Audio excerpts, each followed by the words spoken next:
আজ আমরা দেখেছি একটি রাজনৈতিক দলের নেতা পরিষ্কারভাবে নারীদেরকে কিভাবে অসম্মানিত করেছে, তাদেরকে খারাপ ভাষা দিয়ে অসম্মানিত করেছে। প্রিয় ভাই বোনেরা, আমাদের নবী করিম সাল্লাল্লাহু আলাইহি সাল্লাম, ওনার যে স্ত্রী ছিলেন বিবি খাদিজাও ছিলেন একজন কর্মমুখী মহিলা। উনি ছিলেন একজন মহিলা ব্যবসায়ী।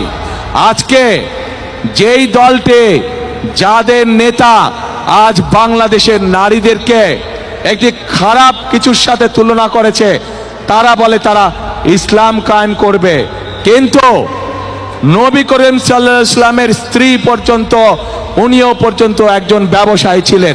তাহলে আজকে কোথায় গিয়ে দাঁড়ালো বাংলাদেশের নারী সমাজ তথা তাবৎ পৃথিবীর নারী সমাজকে কিভাবে অপমান করা হলো? যে